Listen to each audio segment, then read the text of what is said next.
नाते जुळले मनाशी मनाचे. पुनर्विवाहाचं प्रमाण वाढलेलं आहे. काय होतं की पहिले अनुभव कटू असल्यानंतर दुसरा विवाह करताना कुठल्या पद्धतीचा जोडीदार पार्टनर अनुरूप होईल, एक किंवा दोन अपत्य असतील. तर ती स्वीकारायची का नाही स्वीकारायची? घरचेच लोक खूप प्रेशराईज करतात, पण आपलं मूल, आपल्या काळजाचा तुकडा आपल्यापासून लांब ठेवायचा. त्याला काहीच माहिती नसतं माझ्या आयुष्यात वडील आहेत की नाहीत, मी पोरका आहे, अनाथ आहे, काय आहे, मी कुठे राहणार आहे, दुसरी आई म्हणजे काय, दुसरा बाबा. त्या मुलासहित मला स्वीकारणारा कंपॅनियन मला शोधू दे. तिच्या पहिल्या नवऱ्यापासून झालेलं अपत्य स्वीकारायची त्याची इच्छाच नसते. ते जे मूल असतं ते कुठेतरी ही माझी आई किंवा हा बाबा असं पटकन तिराहित इस्माला स्वीकारणं अवघड असतं. आपल्या एकमेकांची जी मुलं आहेत त्यांचे निदान माता पिता नाही समजा होऊ शकलो तरी चांगले पालक होऊ शकतो की नाही, नातं, त्याच्यातला ओलावा, त्याच्यातली आपुलकी, त्या नात्यातली ताकद. खरोखर असं अपत्य जन्माला घालणं गरजेचं आहे का, ह्याचा विचार पण आधीच करायला हवा. कारण त्याच्यावरती छान संस्कार झालेले असतात. नात्यांची श्रीमंती ही प्रत्येकानं जपली पाहिजे.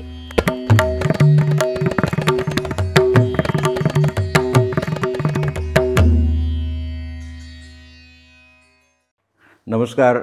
नाती जपूयाच्या आजच्या भागामध्ये मी आपणा सर्वांचं मनापासून स्वागत करतो. आज आपल्याकडे ॲडव्होकेट प्रार्थना सदावर्ते आल्या आहेत, ज्या समुपदेशिका आणि वकील आणि त्याचबरोबर लेखिका आणि कवयित्री अशा संदर्भामध्ये खूप काम करून नावाजलेलं असं व्यक्तिमत्व आपल्या या भागासाठी लाभलं आहे. तुमचं मी मनापासून ह्या भागामध्ये स्वागत करतो. आपल्या नाती जपूयाच्या प्रवासामध्ये सुरुवातीपासून तुम्ही आमच्याबरोबर आहात. त्यातलाच एक भाग किंवा एपिसोड बघताना आपल्या प्रेक्षकांपैकी की एका व्यक्तीने अशी इच्छा व्यक्त केली की जेव्हा घटस्फोटाचं प्रमाण वाढतं तेव्हा नंतर परत रिमॅरेज करण्याची इच्छा बऱ्याच लोकांना होते. आणि असं रिमॅरेज करताना निर्माण झालेले जे प्रश्न आहेत विशेषतः त्यांच्या पहिल्या विवाहापासून असलेल्या अपत्यांच्या बाबतीमध्ये. आजच्या काळामधला हा खूप एक मोठा आणि ज्वलंत प्रश्न आहे. त्याची व्याप्ती, रुंदी, उंची खूप खोल आहे आणि खूप किचकट प्रश्न ह्या अनुषंगाने निर्माण होतात किंवा लक्षात येत आहेत. साधारणपणे आजच्या काळामध्ये जे विवाह होतात त्याच्यामध्ये 5% जास्त पुनर्विवाहाचं प्रमाण वाढलेलं आहे.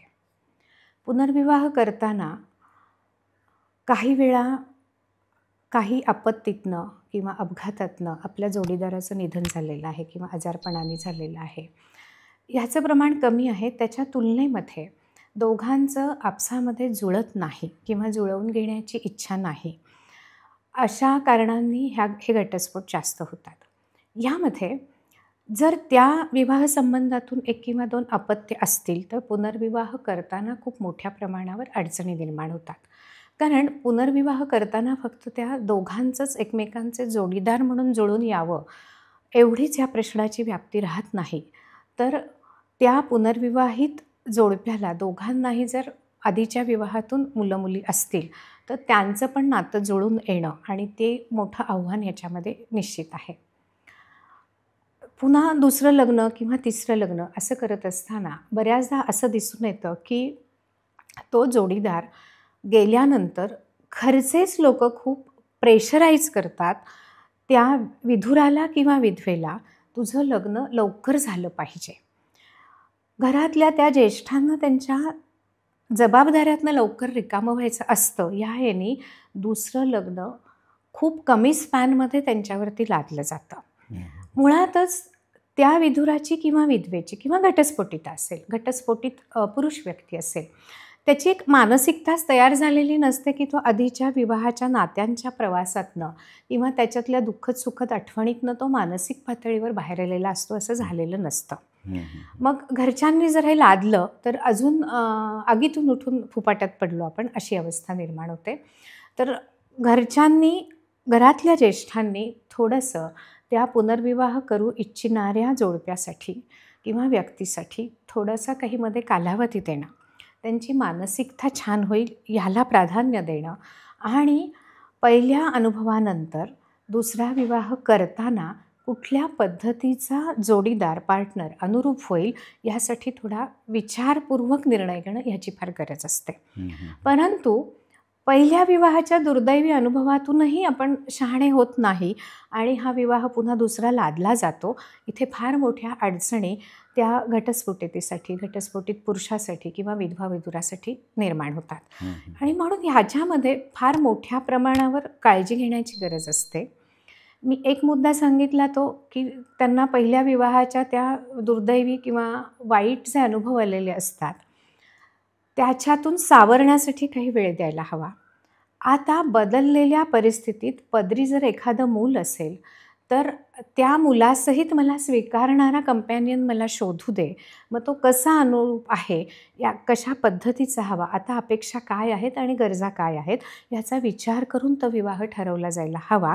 पण इतक्या काय म्हणूयात मानसिक त्या गोष्टींचे त्रास कमी होतील याला प्राधान्य देत हे विवाह पुन्हा दुसरा किंवा तिसरा विवाह असेल तरी जुळवले जात नाहीत किंवा ठरवले जात नाहीत. मग इथे पुन्हा नैराश्य येणं, मानसिक गोंधळ उडणं, दुसरं लग्न करताना ते लग्न निभावण्याची सक्षम मानसिकता नसणं हे प्रॉब्लेम इथे फार मोठ्या प्रमाणावरती अडसर ठरतात. म्हणून याच्यात पहिली खबरदारी घ्यायची आहे घरातल्या ज्येष्ठांनी आपल्या मुलाचं किंवा मुलीचं किंवा सुनेचं जावयाचं पुन्हा दुसरं लग्न करताना त्यांच्यासाठी खूप खबरदारीनं स्टेप उचलण्याची गरज आहे. ही मागच्या जनरेशननी घ्यायची एक काळजी आहे. ज्यावेळी मूल एखादं पदरात असतं आणि लग्न करायला ती किंवा तो इच्छुक आहे अशा वेळी दोघांनी लग्न ठरवताना त्यांच्या दोघांच्याच भेटी पहिल्या लग्नाच्या वेळी जेव्हा आपण नवविवाहित होणार असतो त्यावेळेसारख्याच होण्याची गरज असते. की मी असा आहे एक व्यक्ती म्हणून, हे माझ्यातले प्लस मायनस आहेत. माझा पहिल्या विवाहाचा असा एक वाईट अनुभव होता किंवा जुळून आलं नाही किंवा काहीतरी कारणाने तो जोडीदार मृत्यू पावलेला आहे. त्यामुळे माझी मानसिकता अशी झालेली आहे, पण मला अशा अशा अपेक्षा असणारा जोडीदार हवा आहे. ह्यासाठी त्या दोघांमध्ये मोकळ्या भेटी होणं, दोघांनीही अपेक्षा आधीच्या आयुष्याचा आधीच्या लग्नाचा प्रवास व्यक्त करत असताना त्याचं गुड लिस्नर होणं, त्याच्यावरती शांतपणे विचार करणं आणि मग ह्या लग्नाला हो किंवा नाही हे स्वतःचं वैयक्तिक मत सांगणं. आपल्याकडे बऱ्याचदा असं होतं आहे की दुसरं लग्न जरी असलं तरीसुद्धा एकमेकांना जस्ट बघितलं जातं किंवा घरातलेच कोणीतरी ज्येष्ठ माणूस आणून ते पुढे करतात, हा मुलगा ह्याच्याशी तू कर असं तसं, पुन्हा मी मगाशी म्हटलं तसं लादलं जातं.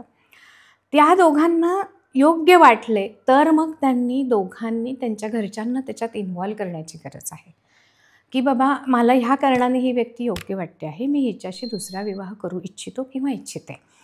असा हा वैचारिक प्रवास आहे. त्याला एक समंजसपणाचा बांध हवा आहे, तो आजही बहुतांशाने दिसत नाही. अशी काळजी ह्या दोघांनी पुन्हा विवाह करू इच्छिणाऱ्यांनी आणि त्यांच्या घरच्यांनी घ्यायला हवी. ही सुरुवात याची असावी आणि इतक्या जबाबदारीनं घेतली जावी असं मला वाटतं. ह्याच्याशी मी सहमत आहे. फक्त काय होतं की पहिले अनुभव कटू असल्यानंतर आपल्याकडे एक अशी संज्ञा आहे की कावीळ झाले की सगळीकडे पिवळं दिसतं. तसं त्या स्त्रीला समजा पहिल्या पतीने खूप त्रास दिला असेल, मारहाण केली असेल, शिवीगाळ केली असेल, कुठल्या ना कुठल्या कारणाने टॉर्चर केलं असेल आणि तिला त्या मताला यावं लागले घटस्फोटाच्या, तर सगळे इथून तिथून सगळे पुरुष एकसारखेच असं तिच्या मनात कुठेतरी विंबलं जातं. आणि मग त्या अनुषंगाने ती सगळ्या प्रक्रियेमध्ये त्या व्यक्तीला ॲनालाइज करताना तो सगळा अनुभव जमेल धरून त्याला पाहत असते. त्यामुळे तिथे परत प्रश्न निर्माण होतो की ह्या प्रक्रियेमध्ये त्या महिलेला किंवा पुरुषाला सुद्धा, स्त्रिया त्रास देत नाहीत पुरुषांना असं काही नाही. आणि दुसरा महत्त्वाचा मुद्दा मला म्हणायचं आहे की घटस्फोटाचे जे काही पेपर्स असतात त्याच्यामध्ये तुमची जी काही कारणं आहेत घटस्फोटाची ती वाचायला मिळतातच असं नाही आणि ती बऱ्याच वेळेला दडवली जातात आणि मग त्यामुळे प्रश्न निर्माण होण्याची शक्यता असते. पण मूळ आत्ता जो आपला विषय आहे तो त्या घटस्फोटाच्या प्रक्रियेनंतर किंवा विधवा विधुरांच्या दृष्टिकोनातून पहिल्या विवाहापासून असलेले अपत्य आणि मुलीला, त्या स्त्रीला किंवा पुरुषाला, तर ती स्वीकारायची का नाही स्वीकारायची, काय वयोगटातली असायला हवीत. समजा घटस्फोट ते 30-35मध्ये झाला असेल तर मुलांचं वय लहान असणार आहे. पण अलीकडे उतार वयामध्ये म्हणण्यापेक्षा 50-55-60 सुद्धा रिमॅरेज होताना दिसतात. त्यावेळेला मुलांची वय, त्यांच्या अपत्यांची वय ही 25-30-35 पुढची सुद्धा असू शकतात. तर ह्या 2 वेगळ्या अँगलनी तुम्हाला जर प्रकाश पडता आला तर तो गरजेचा वाटतो मला. हो, हा पण एक महत्त्वाचा प्रश्न आहे. ज्यावेळी तो किंवा ती दुसरा विवाह करू इच्छितात आणि पदरी मूल असेल, समजा ते लहान वयातलं असेल, अशा वेळी तो माणूस किंवा ती स्त्री आपल्या जोडीदाराचा वियोग असेल किंवा अगदी ठरवून वैचारिक पातळीवर घटस्फोट झालेला असेल, विवाह विच्छेदन झालं असेल आणि म्हणून एकमेकांपासून वेगळे झाले असतील, तरी ह्या गोष्टीचे मानसिक आघात त्या स्त्रीवर किंवा पुरुषावर निश्चित झालेले असतात. तसेच त्यांच्या त्या अपत्यावर पण झालेले असतात. ते कुठल्याही वयोगटातलं असतं तरी निश्चित झालेले असतात. अशा परिस्थितीमध्ये ते जे मूल असतं ते कुठेतरी ही माझी आई किंवा हा बाबा असं पटकन तिराहित इस्माला स्वीकारणं अवघड असतं. बरोबर आहे. त्या दोघांनी, मी मगाशी म्हटलं तसं, पहिल्या पातळीवर स्वतः एकमेकांशी एक ट्रान्सपरंट प्रामाणिक संवाद साधून आपण एकमेकांना अनुरूप आहोत की नाही ह्याची खात्री झाल्यानंतर इमिजिएट ह्याच्यामध्ये दुसऱ्या पातळीवरती असा महत्त्वाचा मुद्दा येतो की आपण आपल्या एकमेकांची जी मुलं आहेत त्यांचे निदान मातापिता नाही समजा होऊ शकलो तरी चांगले पालक होऊ शकतो की नाही ह्याचा पण प्राधान्याने तिथे इमिजिएट विचार व्हायला हवा. त्या मुलाशी किंवा मुलीशी जो आपल्या होऊ घातलेल्या जोडीदाराच्या पहिल्या विवाह संबंधातील आहे त्याला भेटलं गेलं पाहिजे. आणि दोघांनाही समजा दुसरं लग्न करू इच्छिणाऱ्या जोडप्यामधल्या त्याला आणि तिला दोघांनाही मुलं आहेत. अशा वेळी तिनं त्या होऊ घातलेल्या जोडीदाराच्या मुलाला आपल्या मुलाला न सांगता पण वेगळं भेटलं पाहिजे. असंच त्यानं पण केलं पाहिजे. त्याच्याशी सहज साध्या गोष्टींवरती गप्पा मारल्या पाहिजेत.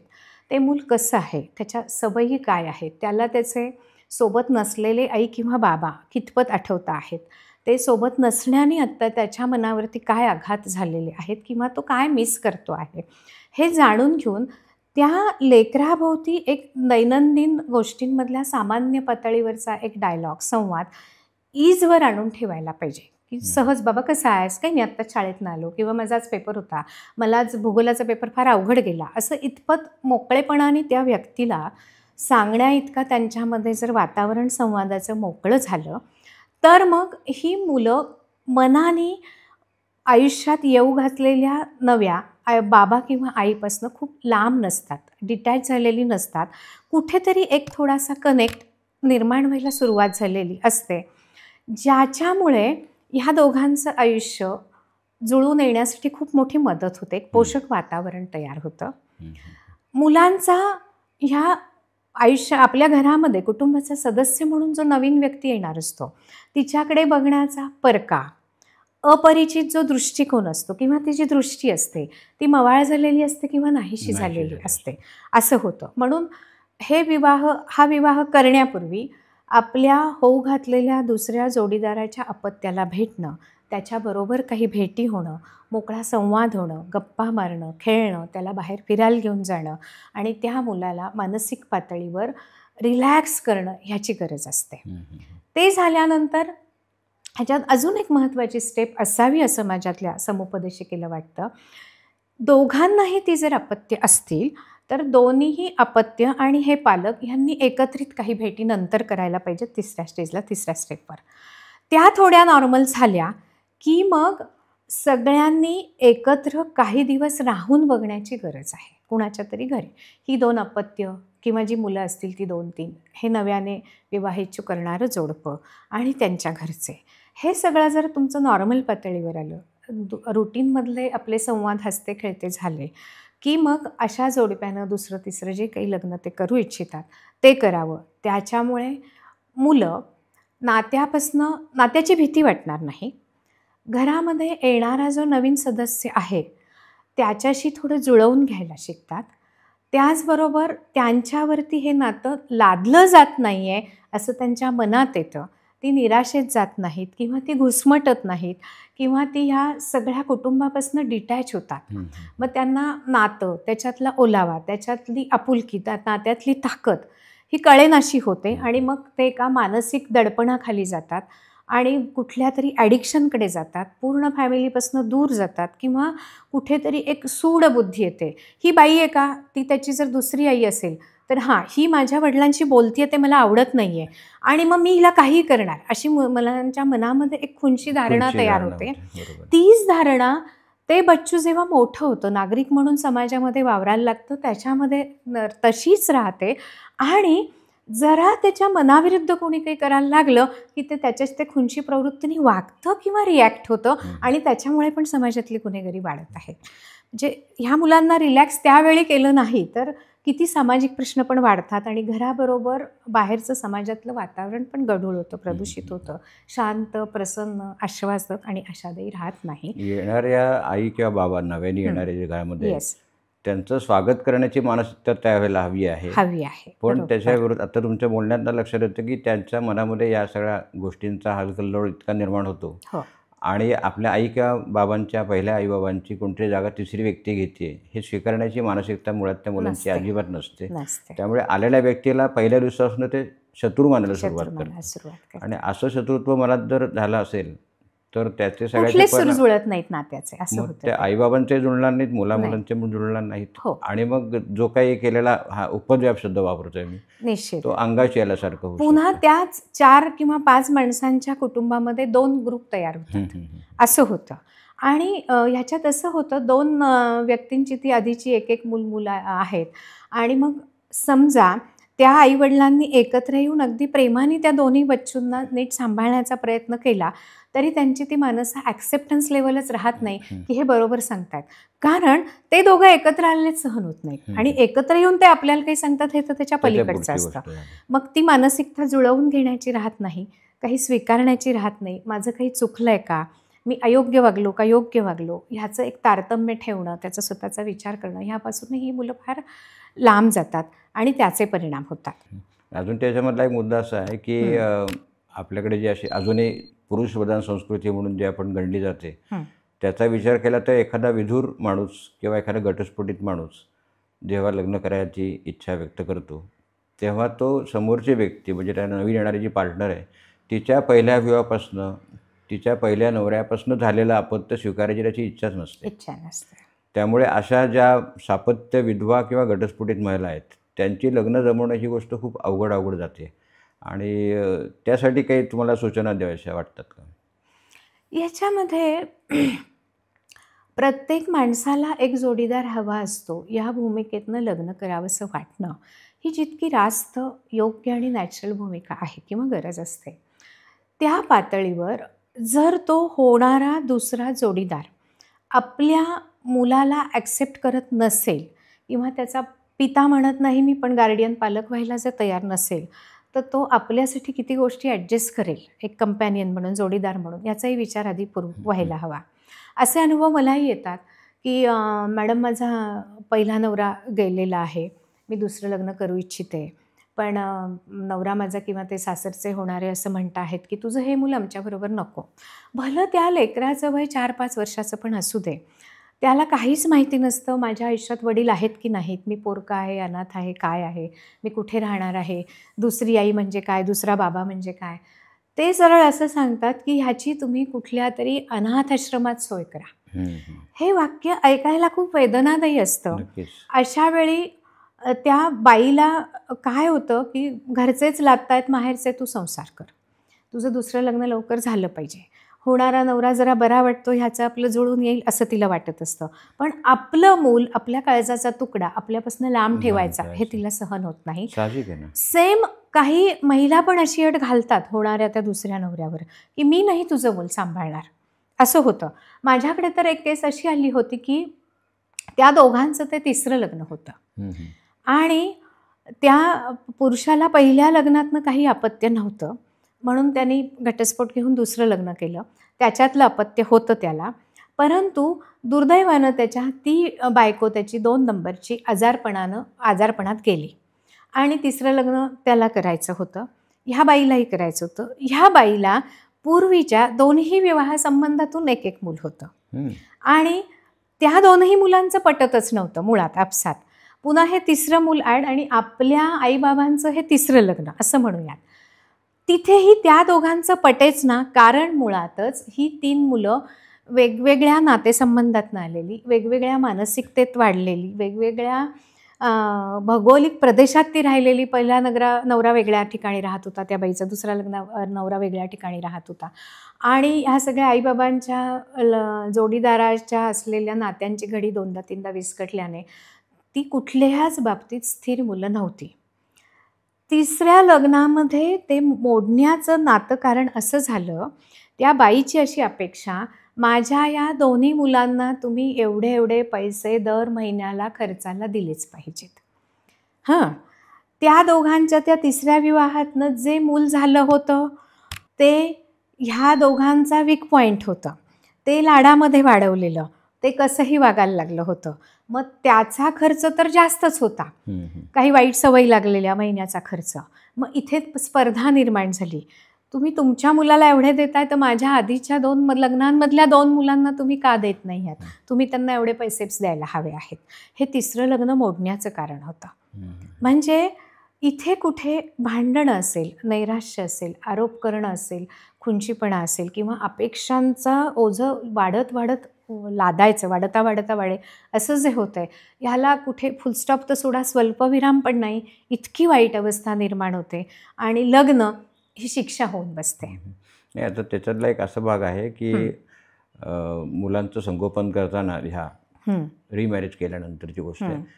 जर कमी वयाची मुलं असतील तर शाळेमध्ये पालक सभेला कोणी जायचं? हो, इथून सुरुवात आहे काही सुरुवात ठिकाणी. आहे. म्हणजे तो तुझा पहिल्या बायकोचा मुलगा आहे, त्याच्या शाळेमध्ये बोललं तर तू जायचं, माझ्या मुलाशिवायला मी जाईन. हो, आणि मग त्या मुलांना शाळेत गेल्यानंतर जर प्रश्न पडला की माझे आईबाबा दोघांना एकत्र बोलवलेलं आहे शाळेमध्ये काही कारणाने, पालक सभेमध्ये असेल किंवा काही त्या मुलांना काही सांगायचं आहे, पालकांना काही समजून सांगायचं आहे म्हणून प्रिन्सिपलनी बोलून घेतलं असेल, तर माझ्या आईने दुसरं लग्न केलं आहे तर ते माझे बाबा नाही येऊ शकत, असं सांगणं त्या मुलांना किती जड जात असेल. हो, जड जातं. पण त्याच्यावर विचार ह्या आईवडिलांनी करायला हवा ना, का नको? करायला पाहिजे. मी म्हटलं त्यांच्या ज्या भेटी आहेत सुरुवातीच्या आणि त्याच्यामध्ये लेकरांची जबाबदारी कशी घ्यायची ह्याचा विचार करून अशा पालकसभा असतील, शाळेमधलं गॅदरिंग असेल, कॉलेजमधलं असेल, तिथे ह्या दोघांनी एकत्रित जायला हवं. असे काही नियम किंवा जबाबदाऱ्या त्यांनी खूप मनापासून स्वतःवरती लादल्या जाण्यापेक्षा स्वीकारायला हव्यात आणि त्या आनंदाने निभायला हव्यात. आपल्याकडे ना अशी जी मुलं आहेत आधीच्या विवाहसंबंधातली, त्यांना मराठी वाङ्मयामध्ये ओढ्या असा शब्द वापरला आहे. ते जे मूल असतं त्याला हा माझा ओढ्या आहे आणि मी त्याला घेऊन आले आहे. आता त्या शब्द नुसता ऐकला आपल्या कानावर पडला तरी आपण त्याला ओढतोय. मुळातच तो शब्द असा वेगळ्या अर्थाचा इंडिकेटिव्ह आहे, आपण ते मनातलं काढलं पाहिजे. मला जर नव्यानं मी जेव्हा दुसरा किंवा तिसरा विवाह करू इच्छिते किंवा इच्छितो, तो जोडीदार मला हवा आहे आणि त्याच्याशी जुळवून येईल असं मला वाटतं आहे, तर त्या जोडीदारासाठी आपण त्याच्या आधीच्या अपत्यावर पण जमेल तेवढं जास्त प्रेम, जमेल तेवढं जास्त नैसर्गिक छान खेळीमेळीचं नातं, हेल्दी नातं, सुदृढ आश्वासक नातं, सुरक्षिततेची चौकट छप्पर देणारं नातं निश्चितपणाने निभवायला हवं आहे. असं प्रत्येक दुसरा किंवा तिसरा विवाह करू इच्छिणाऱ्या त्या किंवा तिनं स्वतःला बजवायला हवं. त्यासाठी मनाची तयारी ठेवायला हवी, याची गरज आहे. तुम्ही समुपदेशिका हा विषय क्षणभर आपण बाजूला ठेवूयात. तुमच्यातली जी प्रॅक्टिस करणारी वकील आहे त्या हिशोबाने एक मी प्रश्न विचारतो की जेव्हा अशा स्वरूपाची लग्न होतात तेव्हा प्रॉपर्टी मॅटरवरनं परत काही प्रश्न निर्माण होऊ नयेत यासाठी माझ्या पहिल्या विवाहापासून मिळालेलं मला ज्या ज्या गोष्टी आहेत, स्त्रीधन असेल, काही मोठी रक्कम मिळाली असेल किंवा यांना द्यावी लागली असेल आपल्या पहिल्या पत्नीला, या सगळ्याचा विचार करता त्यांची जी आर्थिक घडामोड आहे सगळी या बाबतीत, त्याबद्दल काय सूचना द्यायला हव्यात असं वाटतं? पुन्हा नव्याने शुभारंभ करणे. मागच्या गोष्टी भूतकाळ आहे, त्याच्यावरती पडदा, त्या स्त्रीला पोटगी म्हणून, स्त्रीधन म्हणून, लग्नाची नुकसान भरपाई म्हणून, लग्नाचा खर्च म्हणून जे काही आधीच्या नवऱ्याकडनं मिळालेलं असेल ते पण तिचं नव्या परिभाषेत आपण त्यालाही स्त्रीधन म्हणूया, ती तिचीच वैयक्तिक संपत्ती आहे. तो पुरुष असेल, त्याला काही पोटगी द्यावी लागली असेल किंवा जे काही नुकसान भरपाई दिलं असेल, आधीच्या बायकोचं स्त्रीधन त्यांनी परत दिलं असेल, ते त्याचं कायदेशीर कर्तव्य होतं. त्या गोष्टींचं कुठलंही सावट, त्याचे कुठलेही संदर्भ, त्याच्या कुठल्याही आठवणी आणि त्यावर चर्चा ह्या नवीन गोष्टी नवीन नातं सुरू करताना, लग्नाची दुसरी घडी बसवताना आली नाही पाहिजे. तिथे नेमकं आपल्याला कळलं पाहिजे त्याला किंवा तिला मी कुठे फुलस्टॉप द्यावा. ह्याच्यामध्ये अजून एक अशी अडचण येते, मगाशी तुम्ही सुरुवातीला म्हणालात की जेव्हा परस्पर संमतीने म्युच्युअल कन्सेंटनी हे घटस्फोट डिवोर्स झालेले असतात तेव्हा कुठेही नेमकं ह्या दोघांचं का पटलं नाही याचा हे उल्लेखच नसतो. येतच नसतं. त्याच्यामुळे एक माणूस म्हणून तिच्या किंवा त्याच्यामधल्या स्वभावातले, वृत्तीतले, विचारशैलीतले दोष काय आहेत हे कळत नाही. नेमकं कुठे हे मॅच करून घ्यायचं इथे अडचण येते. हे म्युच्युअल कन्सेंटचं इतर फायद्याबरोबरचा हा एक मोठा तोटा तोटा आहे. आहे. त्याविषयी आपण कधीतरी पुढच्या एपिसोडमध्ये बोलूच. परंतु मी पुन्हा मागे जाते. मी जो पहिला मुद्दा मांडला की आम्ही दोघंजणं एकमेकांना योग्य, अनुरूप, कम्पॅटेबल आहोत की नाही, ह्यामध्ये ह्या गोष्टींचा एक खुला, पारदर्शी, मन मोकळा आणि नव्या नात्याची एक आश्वासक अशी रुंद वाट निर्माण करणारा संवाद ह्या दोघांनीच करून घ्यायचा आहे. आपण म्हणतो की आधीचा अनुभव वाईट आला तर आपण ताकसुद्धा फुंकून पितो, तसं प्रत्येक गोष्टीमध्ये ते ताक फुंकून प्यायलं गेलं पाहिजे. याच्यामध्ये अजून एक अशी अडचण येते की दुसरं लग्न करणारा बाबा असेल आणि त्याचं पहिल्या विवाह संबंधातलं एक मूल असेल, एक नॅचरल गोष्ट असते, तो त्याच्या त्या मुलाशी सहज प्रेमाने बोलत असतो, कारण त्याला जाणवत असतं ह्याची जी खरी आई आहे निसर्गदत्त ती नाही आता, नाही. म्हणून मला ह्याच्याशी जुळवून घ्यायला पाहिजे. तिथेच त्याच्या पत्नीचं, जिच्याबरोबर दुसरा विवाह केला आहे, तिचं मूल असेल तर त्याला त्या दोघांमधला तो डायलॉग एकत्र छान चाललेला सहन होत नाही. आणि म्हणूनच ह्या लोकांच्या विवाहाचं हो किंवा नाही ठरण्याआधी किंवा तो करण्याआधी खूप भेटी, संवाद आणि मोकळं वातावरण ह्याची इथे फार मोठी गरज आहे. ह्याच्यामध्ये खूपदा असं होतं, असे अनुभव आहेत. 40शीच्या वयोगटाची बाई आहे, तिला एक 15-16 वर्षाची मुलगी आहे. काही ना काही कारणानं तिनं दुसरं लग्न केलेलं आहे. तो जो दुसरा तिचा जोडीदार आहे त्याचं वागणं ह्या 16-17 वर्षाच्या मुलीशी फार वेगळं असतं, दुटप्पी असतं किंवा दुरंगी असतं असं आपण म्हणूयात. ही बायको समोर असताना तो त्या मुलीशी छान वडील होऊन वागण्याचा प्रयत्न करतो, पण ती त्या मुलीची आईचं घरामध्ये नसेल तर तो त्या मुलीशी लगट करणे, तिला वाईट हेतूनं स्पर्श करणे, तिला अपशब्द, बॅडवर्ड्स वापरणे किंवा तिला इवन शिव्या देणे, तिला खूप कष्टाची कामं सांगणे, अशी इल ट्रीटमेंट देतो. त्या तिच्या आईचा ह्याच्यावरती विश्वास बसत नाही की खरंच मी नसताना हा माझा दुसरा नवरा ह्या मुलीला अशी वागणूक देतो का. तिथे त्या मुलीचं एक स्त्री म्हणून, मुलगी म्हणून काही नुकसान होत असतं. त्याचबरोबर तिला नात्यामधली आश्वासकता भंग पावल्यामुळे ती खूप उद्ध्वस्त झालेली असते आणि तिला हवा असलेला मानसिक आधार मिळत नाही, ना स्वतःच्या आईकडनं, ना या होऊ घातलेल्या पालक बनू इच्छिणाऱ्या बापाकडनं. मग इथे अशा मधल्या वयोगटातल्या आयांची फार मोठी जबाबदारी असते. जर आपलं लेकरू मुलगी असेल तर कशा प्रकारचा नवरा दुसऱ्या लग्नातला जोडीदार म्हणून शोधायचा, हे एक याच्यातलं मोठं आव्हान आहे. अशा वेळी आपल्याला कळत नाही, मानसिक गोंधळ खूप उडालेली असतात, मी नेमकं काय करू. इथे त्यांनी निश्चितपणे समुपदेशकांची मदत घेतली पाहिजे.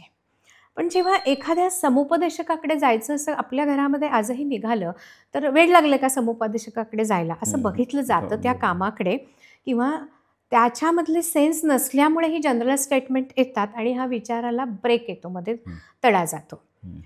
मग हे घरच्यांना विचारत, मी सांगतो की तुला, मला कळतं त्याच्यातलं, असं घरातलं कोणीतरी ज्येष्ठ म्हणतं. तिथे ते ज्येष्ठ काय करतात, आपली जबाबदारीनं लवकर मोकळं होण्यासाठी किंवा हे ओझं नाकारण्यासाठी हाच जोडीदार तुला कसा बरोबर आहे हे सांगतात. तिच्या मुलीला ती तिथे सुरक्षित वाढेल का त्या 4 भिंतीत, हे आजही गौण मानलं जातं. हे आपल्या सुशिक्षित महाराष्ट्रातलं वैचारिकच दारिद्र्य आहे आणि 4 भिंतीतल्या कुटुंबातली मोठीच भळबळती जखम आहे, ती दिसून येत नाही कुणाला. आणि अशा मुली ह्या कळ्या फार कोमेजल्या जात आहेत. त्यांना न दिसणाऱ्या छुप्या युद्धांना खूप तोंड द्यावं लागतं. म्हणून अशा वेळी अशा आयांनी त्या वयामध्ये लग्न करताना समुपदेशकांची मदत घ्यावी, समाजसेवी संस्थांची घ्यावी. पण आपण हयात असताना अशी मुलं जी नको असतात आधीच्या जोडीदाराची, दुसरं लग्न करताना, तिसरं लग्न करताना, त्यांना शक्यतो कुठल्याही सामाजिक संस्थेमध्ये ठेवू नये. ह्याच्यातनं अनाथ असलेल्या मुलांचा भारत असा चेहरा मानसिक पातळीवर येतो का काय, असं माझ्यातल्या सामाजिक कार्यकर्तीला हा फार मोठा धोका दिसतो. ते नाही झालं तर फार बरं होईल असं मला सुचवायचं या आणि आता माध्यमातून. अजून एक मला बोलता बोलता संदर्भ लक्षात आला की एखाद्या घरातली सून वैधव्य प्राप्त तिला झालं आणि ती आपल्याच सासू सासऱ्याच्याकडेच राहते आहे आणि त्याला एक अपत्य आहे. हो, तर ते जे सासू सासरे आहेत ते म्हणतात की हे आमची दुधावरची साय आहे, तर तुला लग्न आम्ही तुझं लावून देतो, लावून देतो. पण हे जे नातू किंवा नात आहे ती आमच्याचकडे राहील. हं. म्हणजे त्यांना त्या मुलाचा किंवा त्याचा लळा लागला असेल हो. नातवाचा, तर तो त्यांना असं वाटतं की हा आमचा किंवा आधार. त्या गेलेल्या मुलाला त्या नातवाच्या जागी हां, बघत बघत असतात. एक असतात. मानसिक आधारपण तर असतं. अशा वेळेला त्या महिलेची भूमिका काय असायला पाहिजे याचा विचार कोणी करत नाही. हो, पण तिला जे मातृत्व मिळालेलं आहे, मिळालेलं. तिला जो त्या मुलाबद्दल असलेलं प्रेम भावना या सगळ्या गोष्टी ज्या आहेत, ह्याच्यापासून तिला परावृत्त करून लांब ठेवून तुझं आयुष्य तू दुसऱ्या कोणाकडे जग आणि हे जे आहे हे आमच्याकडे ठेव. म्हणजे त्याचा म्हणजे वेगळा शब्द वापरतोय, पण मुद्दल हवं तर घेऊन जा, पण व्याज हो, तरी आम्हाला व्याज दे. आमच्याकडे ठेवा. हे असं म्हणणं आणि त्याच्यावर विचार करणं ही गोष्ट खरं चुकीची नक्कीच असणार आहे. पण त्यासाठी तुमच्यासारख्या किंवा माझ्यासारख्या समुपदेशन करणाऱ्या व्यक्तीने बोलायला हवं त्या लोकांशी की हे चुकीचं कसं आहे. याच्यामध्ये तुम्ही जी संज्ञा दिली आहे ना त्याला कन्सेप्ट की मुद्दल हे तू घेऊन जा आणि व्याज इथे ठेव. आता ह्याच्यामध्ये ना एक तर व्यवहार आला, किंबहुना आपण असं म्हणूयात व्यवहारासोबतच सक्ती आली. मुळातच जिथे सक्ती असते तिथे नातं नसतं. बरोबर आहे. की माझ्या सुनेला हा नातू इथे ठेवल्याने काय त्रास होईल किंवा तिच्याबरोबर ठेवल्याने आम्हाला काय त्रास होईल, हे एकमेकांमध्ये संवाद व्हायला हवा. बरोबर आहे. ते मूल दोन्ही कधी राहू देत ना, काही दिवस इकडे काही दिवस तिकडे. त्याला जेवढे जास्तीत जास्त नातेवाईक मिळतील तेवढं त्याचं व्यक्तिमत्व चांगलं झळाळून उठणार आहे, बरोबर. कारण त्याच्यावरती छान संस्कार झालेले असतात. नात्यांची श्रीमंती ही प्रत्येकानं जपली पाहिजे. इथे आपली सोय, तो आमचा आधार आहे, आमच्या वंशाचा दिवा आहे, तुला लग्न करायचं का तर तू कर, तू वाटलं तर दुसरं मूल जन्माला घालतो त्या वंशाचा दिवा असेल, इथे मेकॅनिझम आला. आणि त्या सुनेशी पण जो काही नात्यातला बंध आहे तो जपत नाही आहेत मग तिचे सासू सासरे. असं होतं. जिथे व्यवहार नाही, जिथे सक्ती नाही, जिथे नाती अजून फुलतील आणि आधीच्या नात्यातनं खूप काही झळ बसल्यानंतर तर हे शहाणपण आपल्याला यायलाच हवं आहे की हे आता असं जपूयात, सगळे मिळून कुठल्या ना कुठल्या कारणाने एकत्र येत राहू अशी निमित्त ठेवली पाहिजेत. म्हणून महादा नातू हे छान निमित्त आहे, सगळ्यांमधला तो दुवा आहे, मिडल पॉईंट आहे. मग त्याला छान हाताळत आपण एकमेकांना हाताळूयात, ह्याला प्राधान्य दिलं गेलं पाहिजे. मग असे प्रश्न निर्माण होणार नाहीत आणि अशा विषयावरती आपल्याला बोलायची गरज लागणार नाही. ती असेल ती बेस्ट वेळ असेल, ती बेस्ट सिच्युएशन असेल, आपण तिच्यासाठी प्रार्थना करूयात. आणि मी तर करायलाच पाहिजे, मी प्रार्थना आहे. एक तुम्हाला गंमत म्हणून संदर्भ सांगतो. एक बऱ्यापैकी जुनं नाटक आहे, त्याचं नाव गाढवाचं लग्न. त्या नाटकाचा संदर्भ अशासाठी आला की त्याच्यामध्ये ती एक जी हिरोईन दाखवली आहे ती कुठून तरी पळत पळत येते आणि म्हणते, धनी धनी चला घरी, तुमची आणि माझी मुलं आपल्या दोघांच्या मुलांना मारतायत. संदर्भावर पडलीची लक्षणच येत नाही, पण यांची पहिली मुलं, त्यांची पहिली मुलं आणि ती दोघं मिळून नवीन झालेल्या अपत्याला मारतात. ही त्या नाटकातली गोष्ट आहे, 30-40 वर्षापूर्वीची गोष्ट आहे.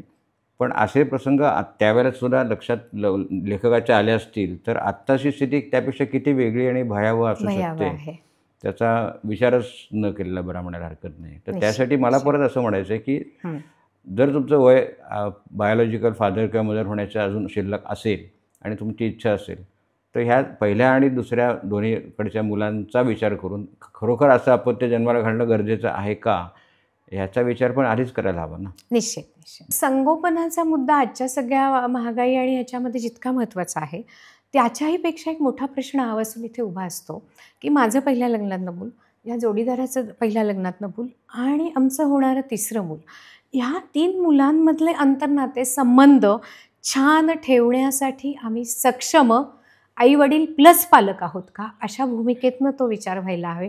तर ते मूल जरूर जन्माला घालावं आणि तिन्ही लेकरांना मिळून छान सांभाळावं, तर ते खऱ्या अर्थानं कुटुंब होईल आणि ते खऱ्या अर्थानं ही मुलं माणूस म्हणून वाढतील, माणुसकी जोपासणारी होतील आणि तर ती पुढे छान पद्धतीनं येतील.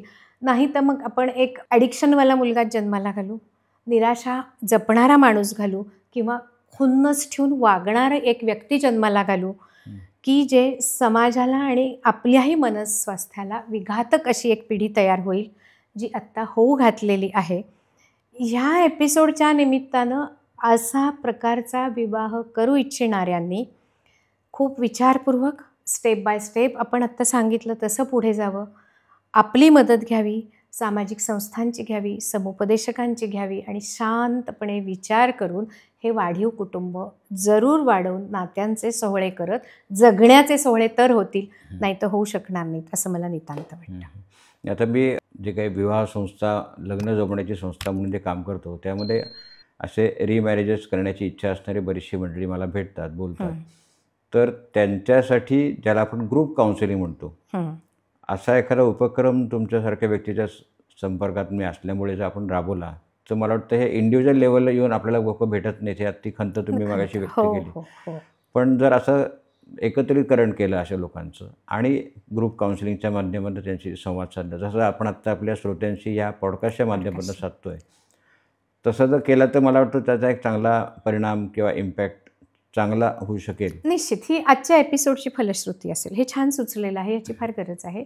आता ज्या काही तुमची मला वाटतं संघटनाच आहे की जे सगळे विवाह संस्था चालवणाऱ्या चालकांची संघटना, विवाह चालकांची जी आहे, त्या सगळ्यांना ह्या पार्श्वभूमीवर एकत्र आणून बाबा तुमच्याकडे जे अशा काही नावनोंदणी होत आहेत की दुसरा विवाह करायचा आहे, तिसरा विवाह करायचा आहे, त्या इच्छुकांना एकत्र करणं, आपण त्यांच्याशी निश्चितपणानं संवाद साधू. ह्याच्यामध्ये अडचणी काय आहेत, धोके काय आहेत, आव्हानं काय आहेत, उपाय काय आहेत आणि आमची कशी सोबत असेल हे आपण जरूर त्यांना सांगू. ह्याच्यामधून निश्चितपणानं प्रश्नांची तीव्रता आणि प्रश्नांची संख्या कमी व्हायला मदत होईल असं आहे. त्याच्यातनं आपणच त्यांचं मनस्वास्थ्य आपल्या परीनं जपण्याचा प्रयत्न करू. आता एक वेगळा असा विषय आहे माझ्या डोक्यात की जेव्हा आई किंवा वडिलांचं निधन झालं आहे किंवा आई किंवा बाबांचा घटस्फोट झाला आहे आणि त्या मुलाचं वय 22, 25, 30 आहे, त्यांचं अपत्याचं वय, त्याचं लग्नाचं वय असताना आपण लग्न करावं का, अशी एक मनात निर्माण झालेली भीती असते आणि त्याच्यावर काही प्रकाश तुम्हाला टाकता येईल? जरूर करायला हरकत नाही. तो त्या व्यक्तीचा हक्क आहे, अधिकार आहे, इच्छा आहे, गरज आहे. प्रत्येकाला दुसऱ्या माणसाचा सहवास, कंपनी ही हवी असते. थोर विचारवंत प्लेटोनी का म्हटलं आहे man is a social animal, मग आपण एकटे का नाही राहू शकत, तर ही गरजच असते. माझ्या वयाच्या टप्प्यात ही माझी गरज आहे आणि मुलाच्या त्या वयाच्या टप्प्यात ती त्याची गरज आहे. प्रत्येकाच्या गरजेचा पण आदराने स्वीकार करणं आणि त्या गरजा पूर्ण करण्यासाठी तितकंच मनापासून, अंतःकरणापासून एकमेकांना सोबत करणं हाही एक नात्याचा पैलू आहेच आहे ना. त्याच्याशिवाय नातं पण पूर्ण होत नाही. हे दोघंही जणं त्या त्यावेळी त्या त्या ठिकाणी निश्चितपणानं योग्य आहे. नाही, त्या बाबतीत मला एक चांगला अनुभव जाता जाता शेअर करावासा वाटतो. ते म्हणजे आपल्या आईला आपल्या बाबांनी प्रचंड त्रास दिला आणि त्या त्रासाचा इतका परिपाक वाढत गेला की त्या आईला आता आत्महत्या करू का काय अशा मनस्थितीत येऊन पोचली आणि योगायोगाने तिचे ते बाबा काही कारणाने एक्सपायर झाले. तर आई आणि ती मुलगीच पाठीमागे राहिली. तिचं वय 28 त्या मुलीचं आणि आईचं साधारणतः 60-62च्या पुढे होतं. त्या मुलींनी पुढाकार घेऊन आपल्या आईला समजून सांगितलं की खूप त्रास सहन करून झाला आहे तुझा, आता उरलेलं जे काही तुझं आयुष्य ते 5 वर्षाचं असेल नाही तर 25 वर्षाचं असेल, ते तरी तू अतिशय चांगला जोडीदार शोधून त्याच्यावर का घालवत नाहीस. म्हणून आईच्या मनातल्या भावना ओळखून मुलीनेच पुढाकार घेतला आणि तिचं येऊन आईचं नाव नोंदवायला मुलगी आली होती की माझ्या आईचं मला नाव नोंदवायचं आणि तिच्यासाठी एक चांगला पती शोधून द्यायची जबाबदारी मी स्वीकारली आहे. ही खूप मोठी अचिव्हमेंट म्हणावी लागेल चांगल्या पद्धतीची, कारण अशा स्वरूपाची मुलं जन्माला, मुलगी खऱ्या अर्थानं आईची पालक झाली. हां, असंच झालं म्हणायला हरकत नाही. पण अशी भूमिका आपल्या मनामध्ये येणं आणि चुकीचं कसं नाही आहे किंवा त्याचा विचार त्या त्या वयातल्या मुलांनी आपल्या आई किंवा बाबांसाठी करणं कसं गरजेचं आहे, हे मला या निमित्ताने आपल्या श्रोत्यांपर्यंत पोहोचवण्याची इच्छा झाली म्हणून मुद्दाम व्यक्त केलं मी. आता याच्यावरचे उपाय हा विषय आपण जो कळत नकळत बोलतोच की ह्या सगळ्या पुनर्विवाह करताना अपत्यांचा जो प्रश्न निर्माण होतो आहे, रिमॅरेज केलेली पण 2-2, 3-3 घटस्फोट होताना दिसत आहेत, ते कुठेतरी ह्या कारणामुळे नक्की होणार नाहीत इथपर्यंत तरी मला वाटतं आपल्या या आजच्या चर्चेचं स्वरूप येऊन ठेपलं आहे असं मला नक्कीच आनंदाने व्यक्त करावं असं वाटतं. नाती जपूयाच्या आजच्या या भागामध्ये ॲडव्होकेट प्रार्थना सदावर्ते यांनी अतिशय नाजूक अशा महत्त्वाच्या विषयावरती खूप छान आपल्याशी संवाद साधला. त्याबद्दल तुमचं मनापासून आभार व्यक्त करतो. आणि आपल्या श्रोत्यांना आणि प्रेक्षकांना असं मला सुचवावंसं वाटतं की तुमच्या मनामध्ये ह्या विषयाशी संबंधित अजून काही वेगवेगळे छुपे विषय असतील की ज्याच्यावर चर्चा होणं गरजेचं वाटतं आहे, तर जरूर तुम्ही आमच्या कॉमेंट बॉक्समध्ये या संदर्भात लिहून पाठवा. त्याच्यावर आपण नक्कीच कार्य करूयात आणि नवीन नवीन लोकांच्या माध्यमातून आपल्याशी संवाद साधूयात. धन्यवाद. या अवघड, ज्वलंत आणि महत्त्वाच्या विषयावर मला माझे अनुभव सांगण्याची, विचार सांगण्याची तुम्ही संधी दिली, त्यासाठी मी नाती जपूयाची खूप आभारी आहे. खूप खूप धन्यवाद.